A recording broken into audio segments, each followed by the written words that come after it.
Nityanand Mishra. TRS में आपका स्वागत है सर। बताइए आजकल जिंदगी में किन चीजों के बारे में आप सीख रहे हो? मैं सीख रहा हूँ ब्राह्मण ग्रंथों में भारत कैसा था। भारत में पहले छुआछूत नहीं थी, किसी को आप छूना नहीं है, किसी के साथ खाना नहीं है। छुआछूत ये सब कब शुरू हुआ भारत में? 3 चीज क्या है जो हर भारतीय को जाननी चाहिए? महाराष्ट्र में जो राजकीय पत्र व्यवहार होता था उसमें 85% शब्द फारसी अरबी के होते थे। शिवाजी महाराज का प्रभाव है तो मराठी भाषा को बचाया उन्होंने, नहीं बचाया। कुछ बदला आप में संस्कृत सीखने के बाद कि जब आप संस्कृत में बात करते हो, जब आप हिंदी में बात करते हो तो आपके चक्र एक्चुअली वर्क हो रहे हैं? ये मान्यता तंत्र में है, ये मान्यता योग में है। कोई ऐसा मंत्र है जो आप हर दिन कहते हो? इन तांत्रिक शब्दों में एग्जैक्टली क्या हो रहा है? क्यों बॉम्ब फट सकती है आपके दिमाग में? शब्दों में शक्ति होती है। फट, ह्रीम, ओम, ओम में ही शक्ति है। संस्कृत सीखने से आपकी पर्सनालिटी बदलती है?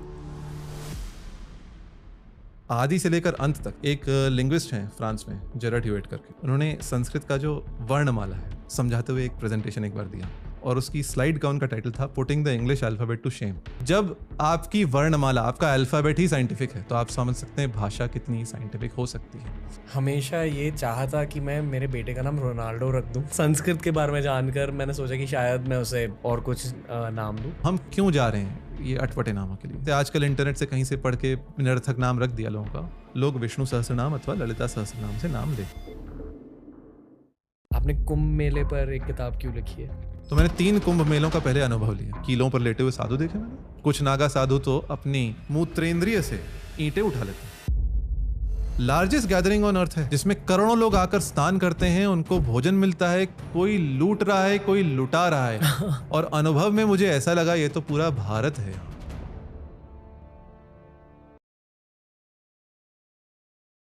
पर मेरा सवाल यह है कि तो क्या अगर जुपिटर और सूर्य एक राशि में हो तो क्या होता है?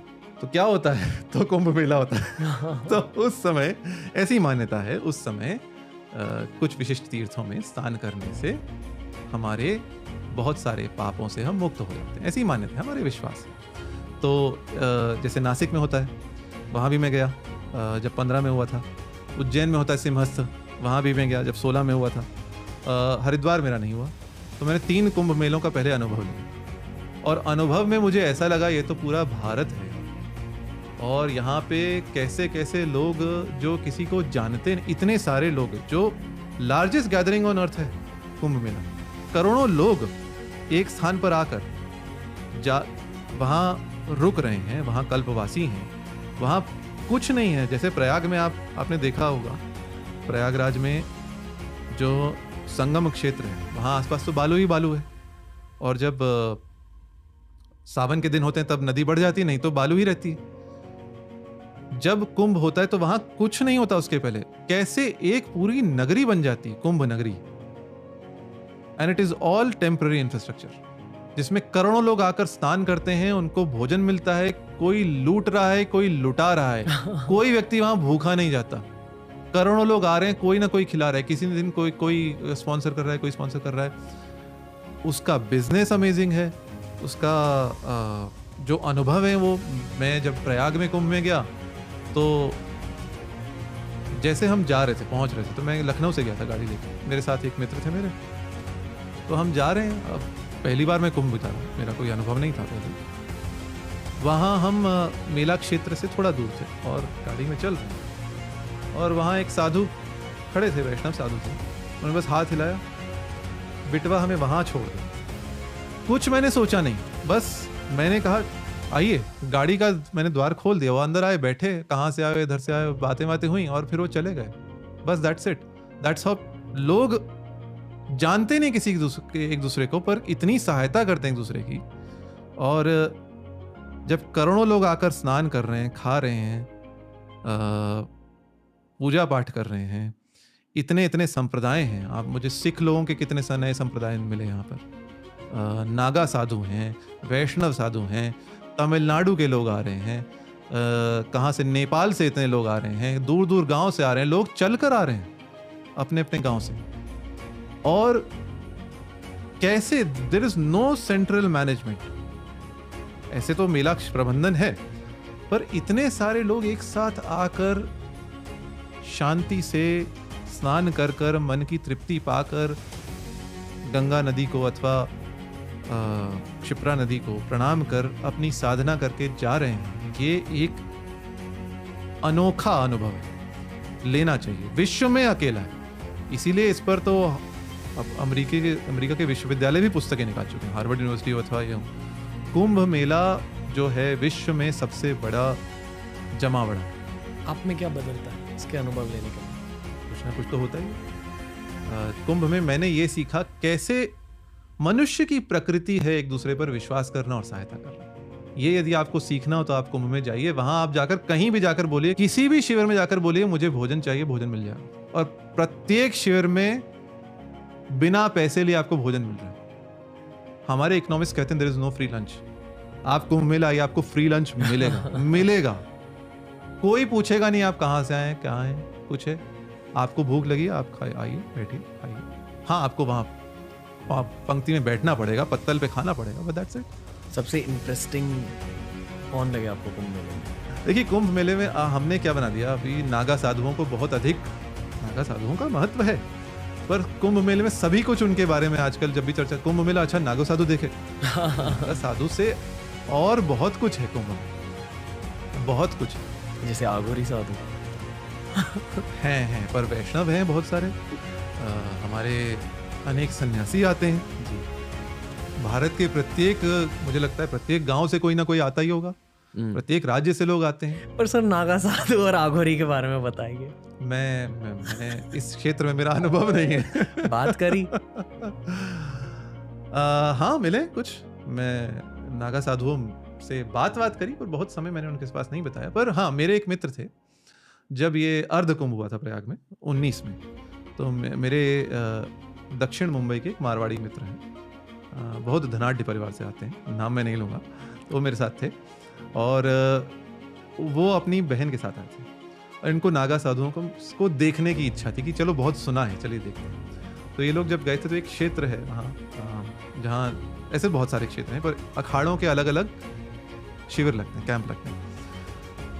वो देख कर मेरी फोटोएं दिखाई, उनका कि मैंने पूछा, मैं नहीं गया था, वो गए अंदर, फोटो दिखाई, मैंने कहा आपने फोटो ली? उनका कि हाँ ली। आपने पूछा? हाँ पूछा। उन्होंने क्या बोला? कुछ नहीं, वो निर्वस्त्र बैठे, कुछ भी नहीं है। जैसे कुछ जैन साधु हैं वो मोर पांख रखते हैं, कुछ नहीं, और उनको कोई अंतर ही नहीं पड़ता कोई फोटो ले रहा है क्या कर रहा है। आप यहाँ जाएं, कहीं भी भीड़ भाड़ में जाएं और किसी व्यक्ति की सिर्फ फोटो निकालने लगे, वो क्या कहेगा? सबसे पहले वो आपत्ति करेगा, फोटो क्यों निकाली, पूछा क्यों नहीं, क्या करोगे इसका, है ना। आप नागा साधुओं की फोटो ले, उनको कोई अंतर ही नहीं पड़ता। वो इस संसार से इतने कटे हुए हैं, इतने कटे, और ये लोग ये कहाँ रहते हैं किसी को पता नहीं। ये कुंभ में बस आ जाते हैं, रहते कहाँ हैं, पहाड़ों में, कंदराओं में, कहाँ रहते हैं किसी को कुछ पता नहीं है।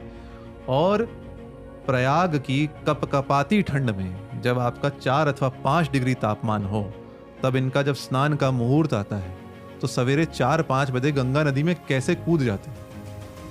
अच्छा, और मैंने बहुत कुछ देखा, कीलों पर लेटे हुए साधु देखे। आपने कुंभ की बात करें तो आपको कुछ नागा साधु तो अपनी मूत्रेंद्रिय से ईंटें उठा लेते हैं, वीडियोस मिल जाएंगे आपको, गाड़ी खींच लेते हैं। नागा साधु हैं और जो वहाँ योग के आसन लगाते हैं, हमें लगता है रामदेव जी बहुत अच्छे योग के आसन लगाते हैं, कितने सारे साधु ऐसे ऐसे आसन लगाते हैं, आपकी आंखें फटी की फटी रह जाएंगी। अच्छा, फिर जब मैं उज्जैन में गया, सिंहस्थ जो कुंभ होता है, ठीक है, तो वहां इतनी गर्मी, सूरज आग बरसा रहा है, उसमें साधु लोग करते हैं जो धूनी लगाते हैं, और ये अलग अलग धूनी अर्थात जो अग्नि जलाते हैं, इसमें ये लोग जो अलग अलग प्रकार की साधना अग्नि साधना करते हैं, उसमें साधु बैठा है और जो उपले होते हैं ना, कंडे जिन्हें बोलते हैं, गोबर के उपले होते हैं, उनके ढेर लगा के आग लगाई, 12 अग्नियां जल रही हैं, एक मटके में ऊपर आग जल रही है, तापमान 40 डिग्री, वहां पूरा दिन बैठा है, ये उसकी साधना। तो कुछ तो है, कुछ तो उसमें है, तितिक्षा है, कुछ तो शरीर में सहने की शक्ति है जो इतने अभ्यास के साथ बनाई।